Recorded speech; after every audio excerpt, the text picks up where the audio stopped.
Good morning. Welcome back. Today is January 17th. It's a little bit cold out here because I am in the award-winning Mackinac Island Garden out here at Shea Ray. But today is January 17th, and it was on this date in 1525 that the Zurich City Council held a town meeting, a public debate on the issue of infant baptism. On the one side, you had Ulrich Zwingli, the other reformer, alongside Luther, and on the other side, you had Conrad Grebel and Felix Mons, two of the original, what we call the Anabaptists. Yay, Anabaptists! On the issue of infant baptism, as you may recall, Zwingli was in favor of infant baptism, and Grebel and Mons were both, why are we baptizing infants? So Grebel and Mons lost that battle, but I think overall they won the war. So that was on this date in 1525. On this date in 1929 was the first appearance of the cartoon Popeye. First appeared in a movie theater on this date in 1929. And in 1950, it was on this date in Massachusetts of the Great Brinks robbery, where a gang of 11 men were able to break into a Brinks facility and steal up to $3 million in cash and securities. Although 10 of the 11 men were ultimately arrested, they've only recovered $58,000 of the money. So several movies were made out of this, one with Peter Falk, one with Tony Curtis, can't remember who else is in the other ones, but there's been at least four different films about this particular event. So today we're going to talk about, again, John 18, Jesus being arrested, taken to Annas and Caiaphas as he leads towards the crucifixion. So let's start talking about John chapter 18.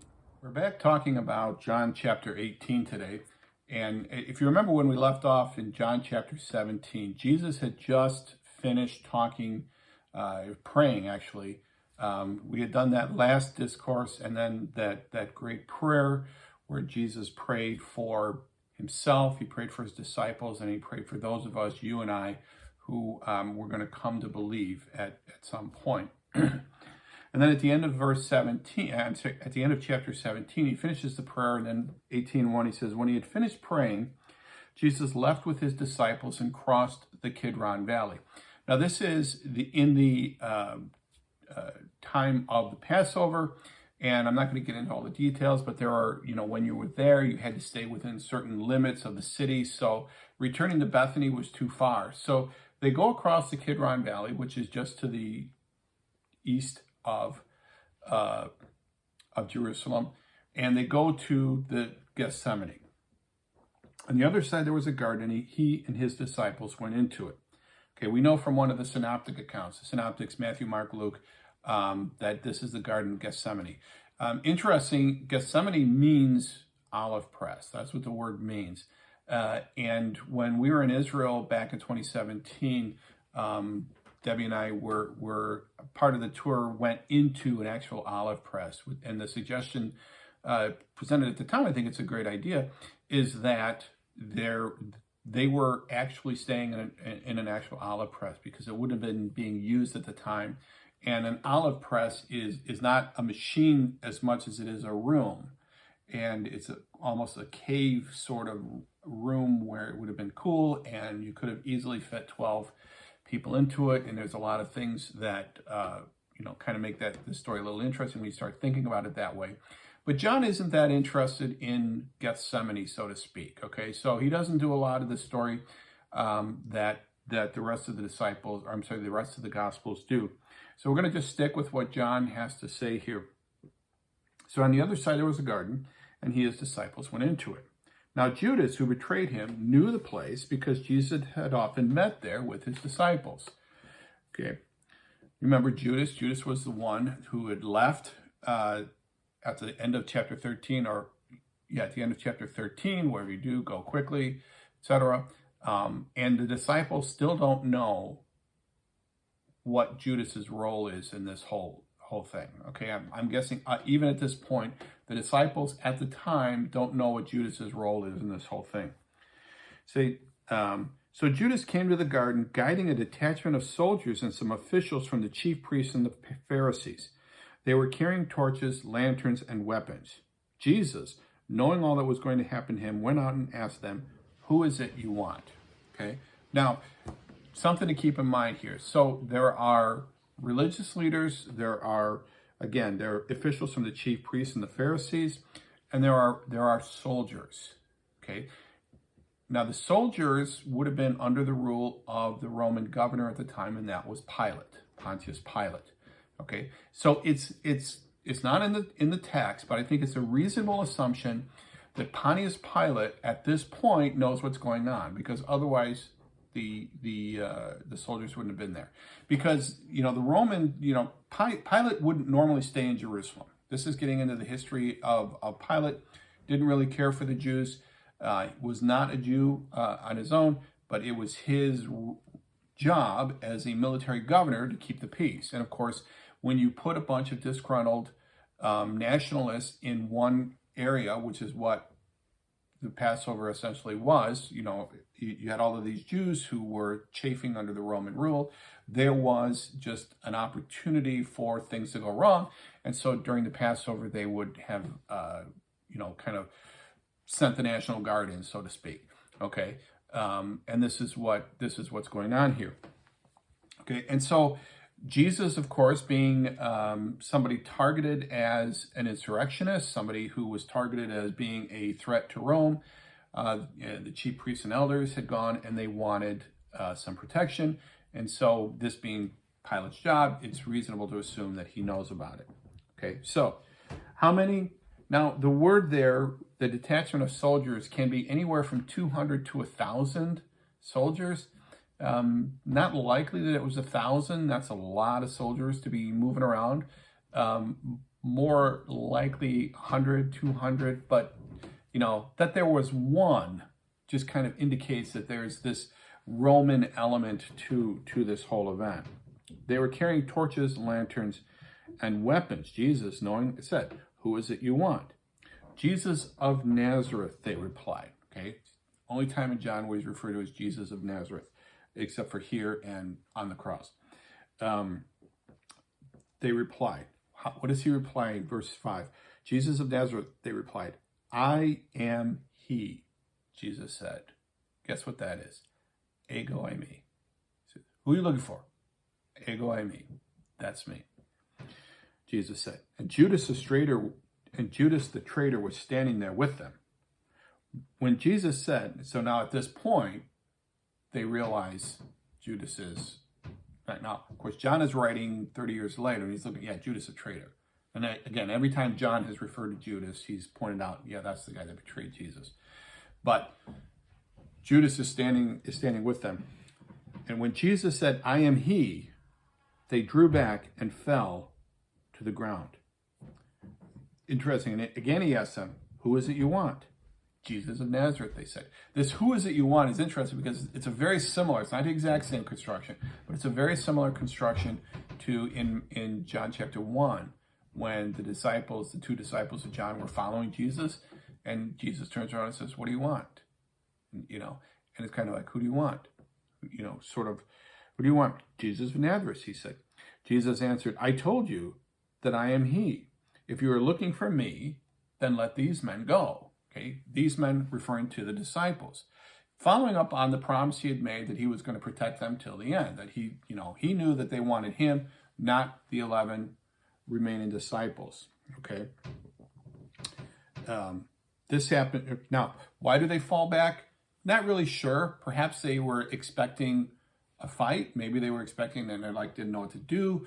Maybe there were some of the Jewish people that looked at this ego eimi and said, "Hey, that's, here, we were expecting, something, we were expecting resistance, or we weren't expecting him to just make this announcement." We don't know. Just says, "Told you I am he, let these men go." This happened so that the words he had spoken would be fulfilled. "I have not lost one of those you gave me." So again, there's this confusing moment here because they come in and they say, who are you looking for? Again, this is all John. There's other parts of this story. And again, one of the great theological games is to try and put together all of the stories, all of the narratives and all of the details and all of the different stories and come up with a unified account. And that's fine. If you want to do that, I'm just focusing on what John has to say, or the message John wants to get across. Okay. So, and so Jesus says, who are you? Or who are you looking for? Well, that's me. I'm he. I am. Ego me. And they, whoa, wait a minute. And then he says again, who are you looking for? Well, that's me. Okay. So let's go. What are you going to do? It's kind of one of those sort of things where, maybe they were hoping for some resistance, or they were hoping for a fight so that they could justify, the number of soldiers. Well, of course, they're going to get a little bit of a fight, because in verse 10, we see, then Simon Peter, who had a sword, drew it and struck the high priest's servant, cutting off his right ear. The servant's name was Malchus. Jesus commanded Peter, put your sword away. Shall I not drink the cup the Father has given me? Okay, so certainly this is a tense moment. And how many movies have you seen where everybody on this side's got their guns pointed over there, and everybody on this side's got their guns pointed over there, and finally somebody trips and falls or something like that, and gun goes, and so this was kind of a very tense moment, and Peter has a sword. It's actually, I think the Greek word is for more of a short knife, kind of thing, and he goes to defend Jesus like he said he was going to do with this sword, this maybe like a machete size, and he ends up cutting off the right ear of the high priest's servant. Okay, and what's interesting about this is you just think about this for a minute. Think about, how do you cut off the right ear of a person? How do you do that? Just think about it, because if you've got a sword and you're coming down and you get it so that you enough force to cut off the person's ear, why doesn't he go into the shoulder? So perhaps there's some supernatural stop. His hand has stayed in some way. We don't know. We know from one of the, I think the Luke account, that Jesus then heals the man. Okay, so that there's no, even though there was a tense moment, we know from the Luke account, John doesn't mention that. He just says Peter does this, grabs the sword, and then at that point, Jesus says, put your sword away. Shall I not drink the cup the Father has given me? Okay. Now this is, again, one of the other synoptic accounts talk about Jesus and the cup and all of that, and there's an interesting study on the different cups and all that. John is just he's just saying, he's just repeating what Jesus is saying. Listen, put your sword away. Shall I not drink the cup the Father has given me? Are you trying to stop this? I mean, this is my thing. I'm going to do this. Do you think you're going to stop this? Are you going to keep this from going? And of course, to a certain extent, this would be very demoralizing for Peter. Okay, here he's ready to, maybe he's got something to prove, because again, Jesus had said that he's going to fall away, and Peter's like, no, I'm not. I'm gonna show my thing. And then Jesus is like rebuking him, saying, no, stop, don't do this. Okay. Then the detachment of soldiers with its commander and the Jewish officials arrested Jesus. They bound him and brought him first to Annas, who was the father-in-law of Caiaphas, the high priest that year. Okay. So they maybe this was, they saw what Peter did, and they figured, okay, he is a threat. So maybe had Peter not done that, it would have been an even longer, awkward period of time where they thought, okay, what are you doing? Okay, but regardless, they have enough reason. They have the testimony of Judas. They have the whatever arrangement that Pilate has made with the Jews, the Jewish leaders, I should say. And so they arrest Jesus and bring him to a guy named Annas. Okay, now there's two guys that we're talking about here. There's Annas and there's Caiaphas. Okay, and it says they go to the high priest. Now Caiaphas is the actual high priest. Annas had been the high priest. In fact, Annas had 5 sons who were high priests, and he also had and Caiaphas was his son-in-law. Okay, so Annas had been the high priest for a long period of time, 10 or 15 years, but had been deposed, and now Caiaphas is the high priest. And so Annas is sort of like the high priest emeritus, so to speak. And so I don't think it's unusual that they refer to him as the high priest. For example, if you were to see, people who hold certain offices, like president or vice president or senator, congressman, secretary, any cabinet secretary, forever and always, after they leave the office, they're always referred to as Mr. President, Mr. Secretary, Mr. Vice President, Senator, so to say, even though they've left the office 100 years before, okay, or a long period of time before, they will always be referred to as Mr. President, even though we all know that that person is no longer the president, okay, or secretary or whatever. And so in a similar way, I think this is what's going on here with Caiaphas, Annas and Caiaphas. So the first thing they do is they bring Jesus to Annas, who's not actually the high priest. He's like the high priest. He was the high priest. He represents the high priest. He's probably living in close quarters with the high priest. But they bound him and brought him first to Caiaphas, who was the father-in-law of Caiaphas, the high priest that year. Caiaphas was the one who had advised the Jewish leaders that it would be good if one man died for the people. Again, we talked about this in John chapter 11, where, this is that Johannine irony sometimes is what it's referred to. And that is that Caiaphas realizes something and says it, thinking one thing, at the time in John chapter 11, this is when what are we going to do? He just raised Lazarus from the dead. And his issue is, listen, if we let this go, the Romans are going to come in and just throw us all under the bus. Okay, so keep this in mind. Okay, all throughout here, because this is going to become an important point later, all throughout this time period, the Jews were under the thumb of the Romans. The Jews did not want to be a part of Rome. Now, there were certain Jews that was kind of the Herodians. We talked about the Herodians. But by and large, the Jews did not want to be under the rule of the Romans. Okay, they rebelled against the Romans on multiple occasions. That's what the Hasmonean revolt was all about, trying to get rid of these foreign rulers. I guess the Hasmoneans wasn't against the Romans, but regardless, so there were insurrections, there were outbreaks, there was what we would call today guerrilla warfare going on, and this is going to come up a little bit later when we get to talking about Barabbas. So keep in mind, the Jews do not like the Romans. They do not want to be part of Rome. They do not want to be under the thumb of Rome, as it were. And so now Jesus is going in to talk to Annas. Caiaphas was the one who had advised the Jewish people. Again, this is verse 14. So in John chapter 18, beginning with verse 15, it says, Simon Peter and another disciple were following Jesus. Because this disciple was known to the high priest, he went with Jesus into the high priest's courtyard. But Peter had to wait outside at the door. The other disciple, who was known to the high priest, came back, spoke to the servant girl on duty there, and brought Peter in. Okay, a couple of thoughts here about this particular passage. Peter and this other disciple. Who is this other disciple? Well, the overwhelming tradition is that this is John, okay, the Apostle John, who wrote the gospel, okay? A couple of ideas as far as why it's not the Apostle John is, number one, is it doesn't say it's John. That's the first thing. The second thing is where John is referred to in the gospel, John is referred to as the disciple whom Jesus loved. And he's not referred to that here. So why not? Don't have an explanation. So they thought, well, maybe it's not John. Maybe it's a different apostle or a different disciple. So who could it be? Well, one idea, and one kind of intriguing idea, is that it's Judas.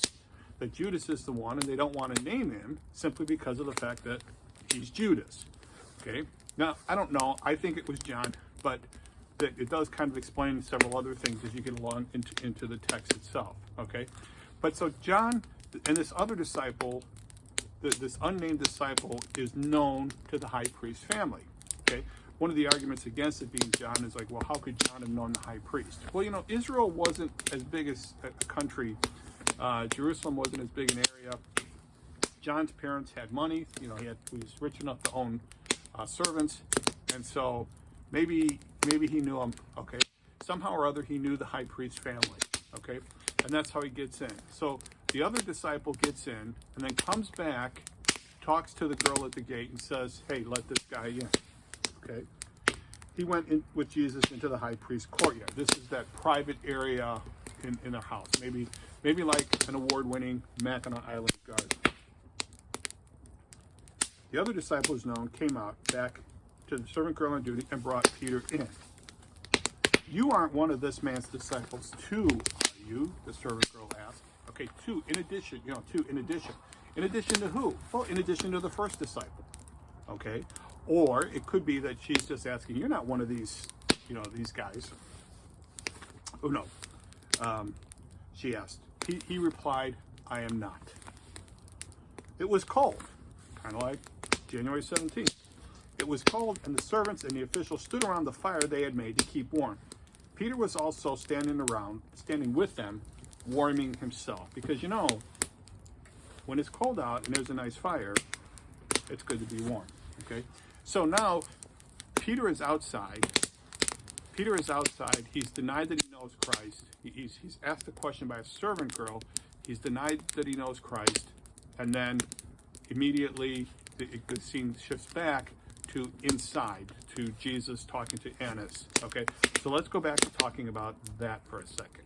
So while Peter is outside, in verse 19, meanwhile, the high priest questioned Jesus about his disciples and his teaching.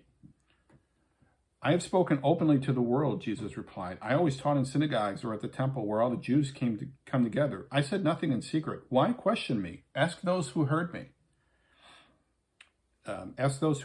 Surely they know what I said. Okay.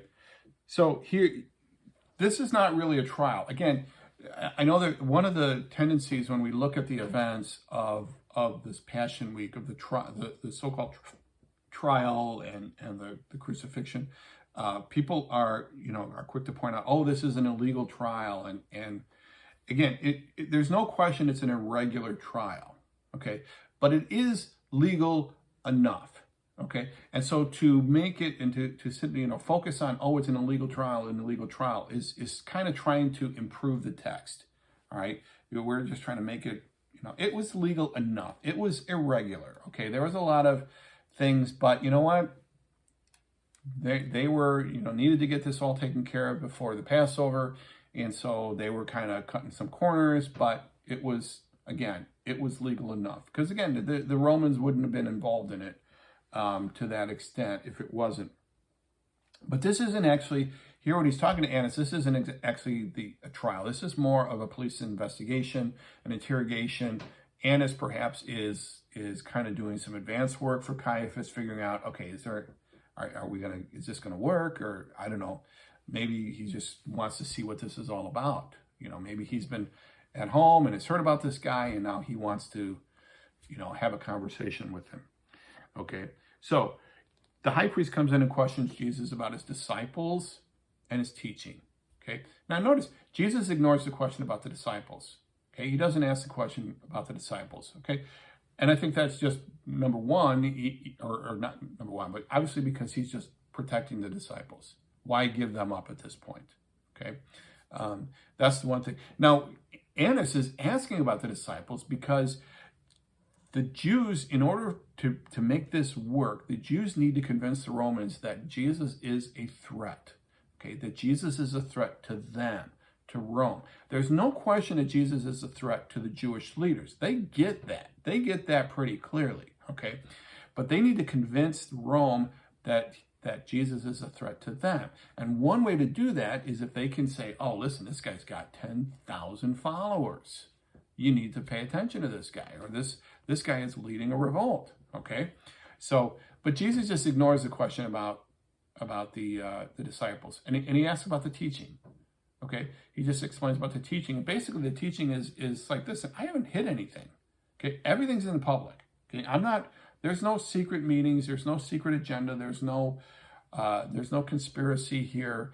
There's not, everything I've done is in public. Go find somebody I preach to. And I think really at this point, Jesus is just saying, listen, if this is going to be a legitimate trial, if I'm going to be put on trial, Bring on the witnesses. Because usually in a trial at that point, the high priest would, as judge, would not be questioning the defendant. Okay, they would question the witnesses, sort of like you do now. Okay, that if you're on trial, you don't necessarily have to be questioned. I mean, you can choose to, but you don't have to be questioned. You don't have to take the trial or take the stand in your own defense. Okay, but Jesus says, listen, hey, I said everything in public.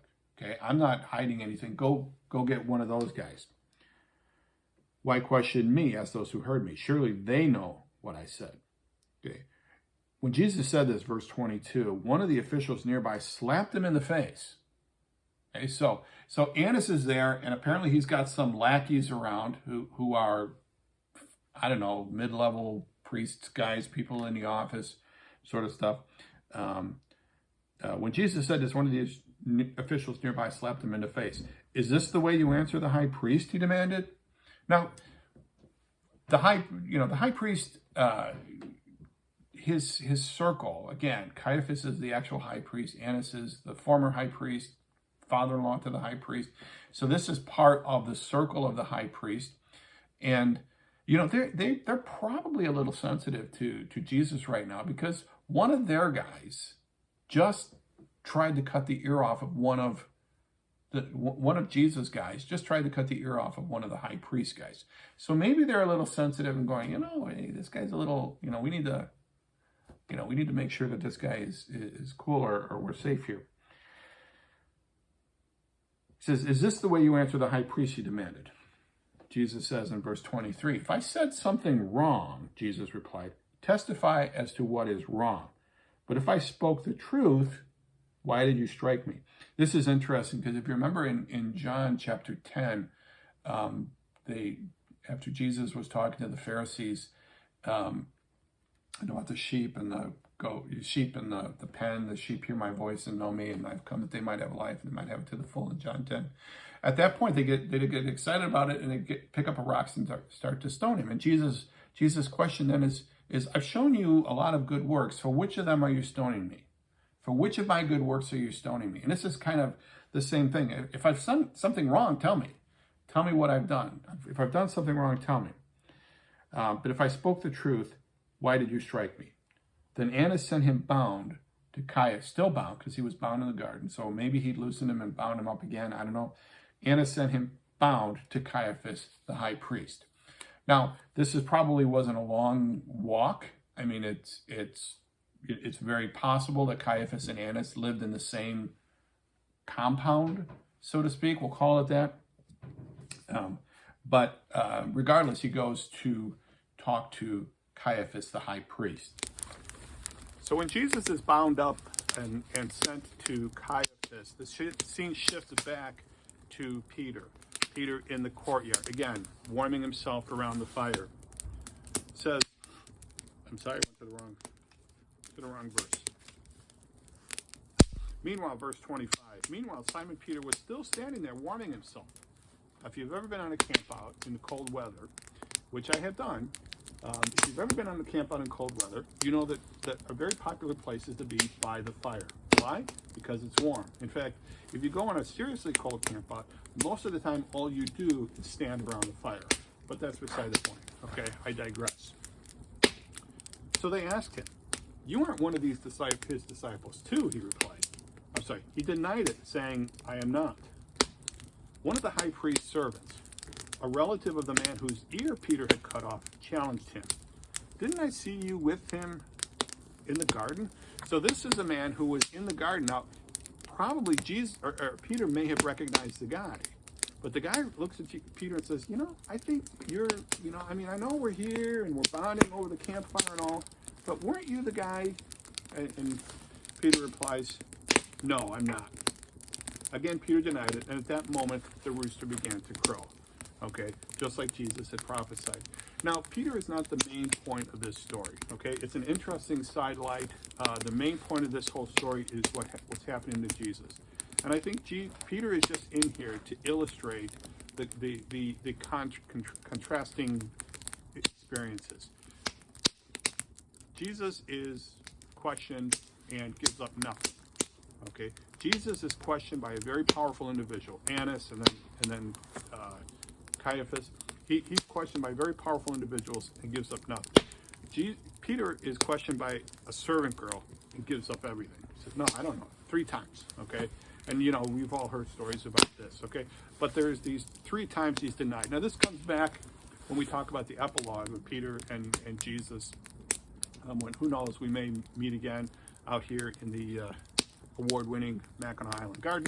But until then, let's get back and see what happens to Jesus at this point. But meanwhile, I'm going to just warm my hands for just a little bit here. So it's much warmer in here, just saying.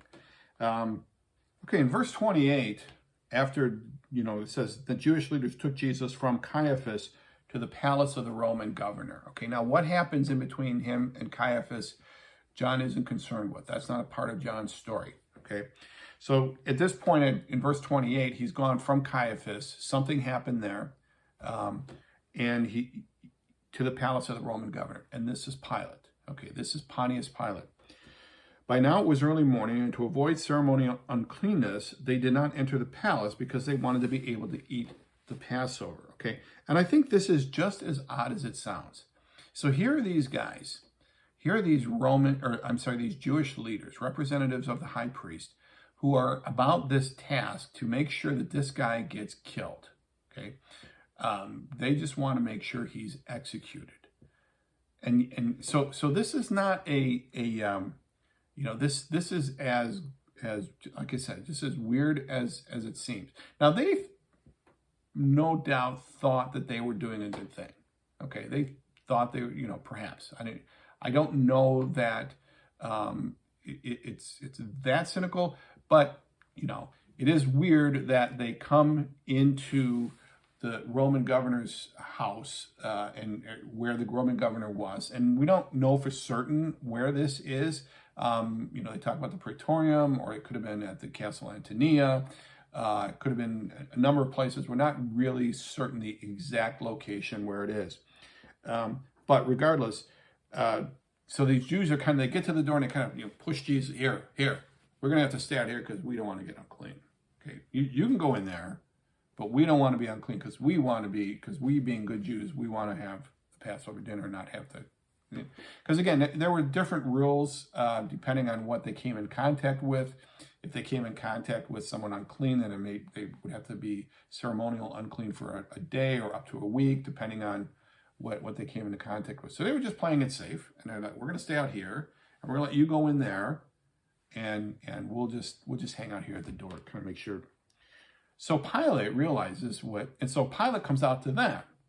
Okay. Again, now I believe Pilate already knows what's going on because he's the one who would have given the okay ultimately for the Roman soldiers to go to the garden. So Pilate came out to them and asked, "What charges are you bringing against this man?" If he were not a criminal, they replied, "we would not have handed him over to you." Okay. So this is sort of a snippy response.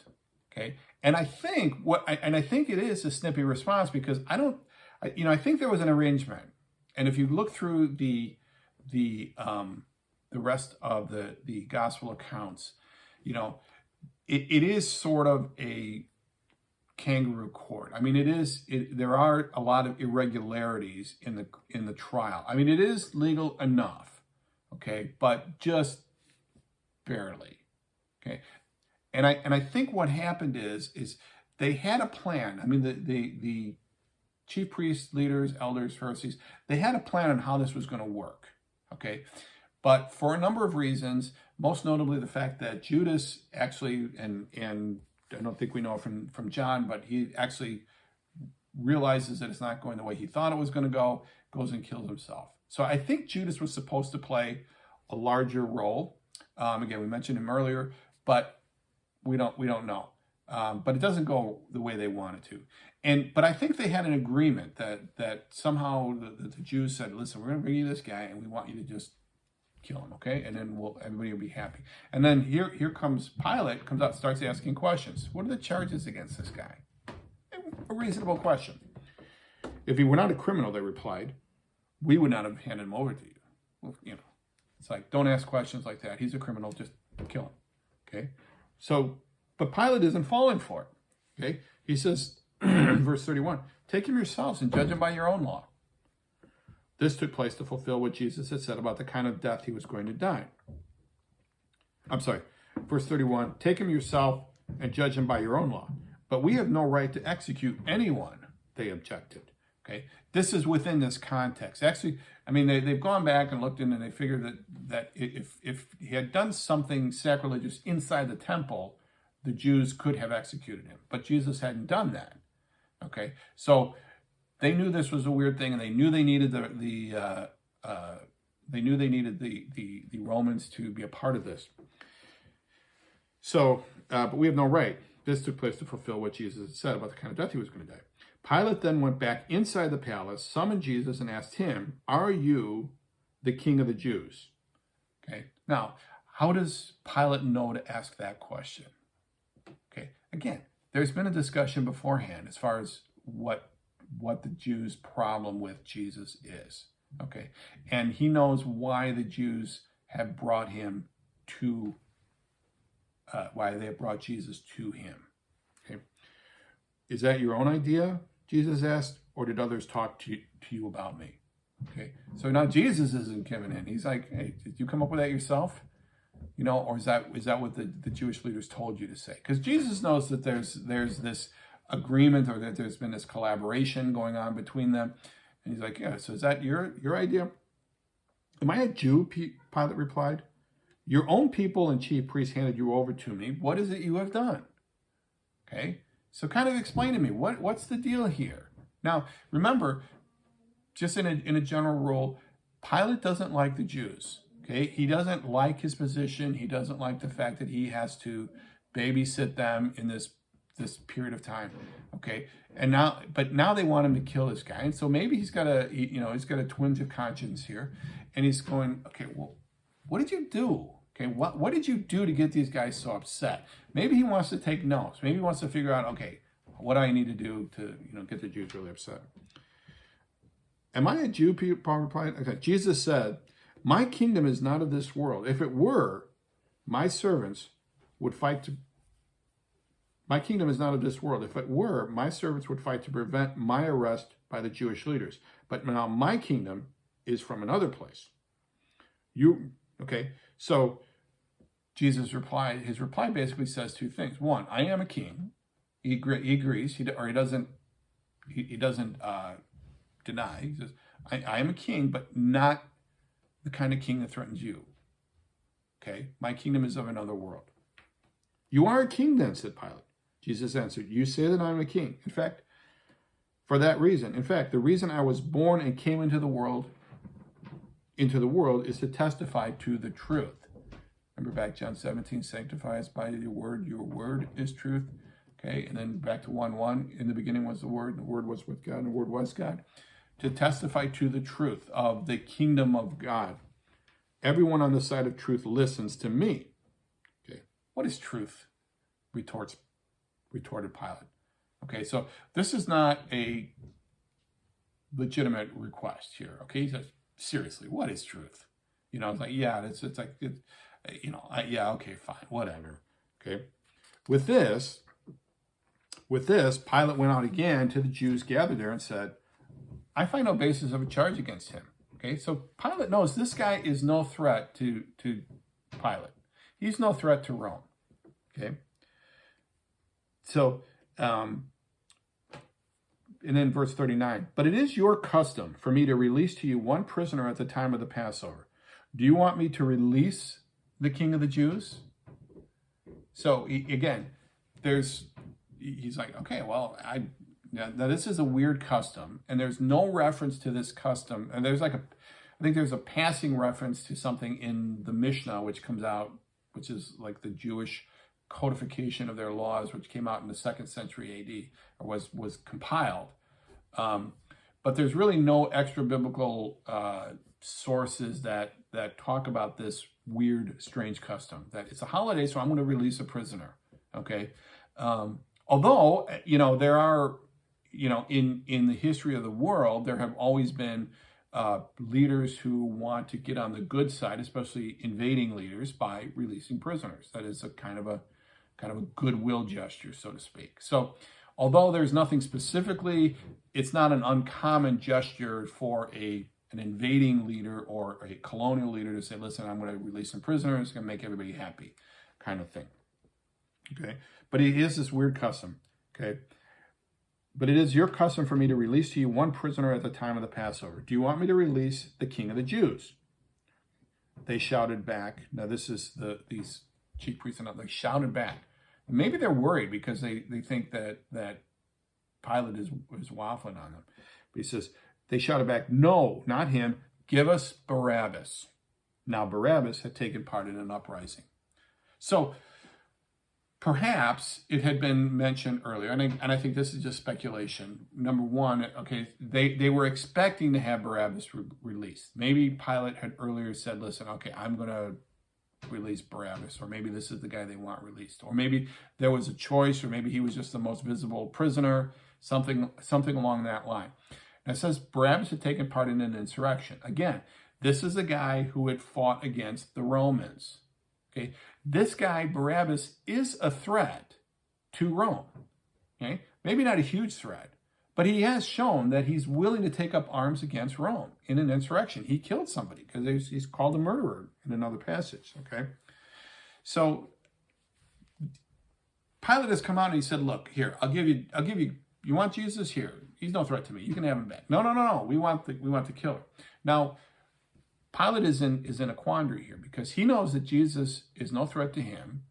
He knows that it's some petty to him, to Pilate, it's some petty inter-Jewish rivalry thing. And he knows that Barabbas isn't the best guy to replace or to release.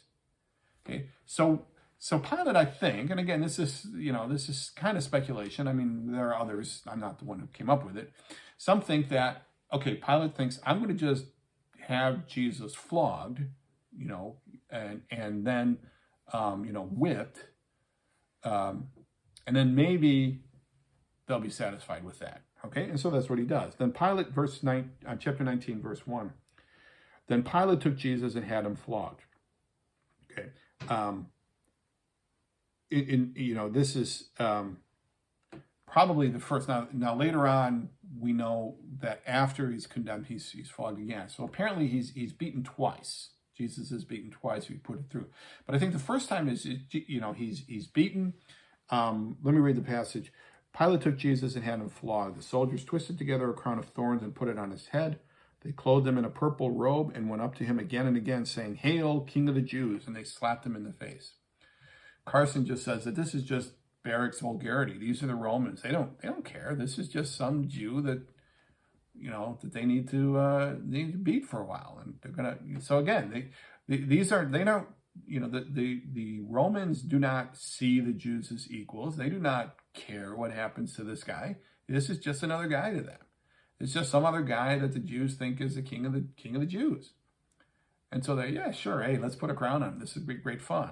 Okay, so these guys, and again, I mean, this kind of understand. You kind of understand that later on. Again, those of you who know the story where Jesus says, "Forgive them, for they know not what they do." Okay, so they don't know who they're dealing with. To them, he's just a guy. He's just a guy. He's just this Jew. Just some guy we have to do this to. So they put this crown of thorns on him, which again is probably with very big thorns and drawing blood and things. Okay, they beat him. Not quite sure. There's several different types, several different types of punishment that he could have had in varying degrees of seriousness. The worst was the one that you generally hear about with the cat of nine tails and whipped, 40 times minus one, that kind of thing. It could have been that, or it could have been one of the lesser, getting whipped is just not high on my list of things to do at all. But whatever, they put this, and he's no doubt beaten. He's bloody. He's in this mocking, this robe that clearly is trying to mock him. Went up to him again, saying, "Hail, King of the Jews." Verse 4. Once more, Pilate came out and said to the Jews gathered there, "Look, I am bringing him out to you to let you know that I find no basis of a charge against him." Okay. When Jesus came out wearing the crown of thorns and the purple robe, Pilate said to them, "Here is the man."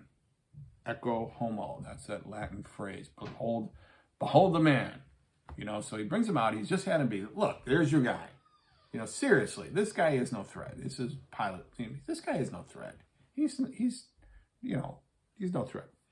As soon as the chief priests and their officials saw him, they shouted, crucify, crucify. But Pilate answered, you take him and crucify him. As for me, I find no basis of a charge against him. Okay, so Pilate's like, his plan failed. Maybe he thought, I'm going to do this, and they're going to just say, oh, all right, we'll just get him beat a little bit, and we'll be fine. But no, they're saying, so Pilate's like, no. You crucify him. You crucify him. I don't want anything to do with this, okay? And we know this is where in one of the other, he washes his hands of the matter kind of thing. But so you crucify him. Now, here's an interesting thing that happens, okay? And I really want to dive into this for a second here. When Pilate heard this, as for me, the Jewish leaders insisted, we have a law, and according to that law, he must die because he claimed to be the Son of God. When Pilate heard this, he was even more afraid. Now, what was Pilate afraid of? Could be a number of things, okay? We don't exactly know what. Could be that he realized that he was not getting his way here. He was afraid that he was going to lose out, that now he's going to release this guy Barabbas, and his leaders may not be happy with that.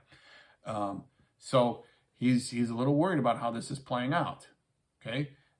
Or it could be, now, Pilate is not a Jew, okay? Pilate is a Roman, but the Romans had a lot of capacity for sons of God. They were fine with having multiple ones, as being some link to deity. So maybe Pilate sits back and goes, well, wait a minute, what if this guy is, what if he is one of the gods? What if he,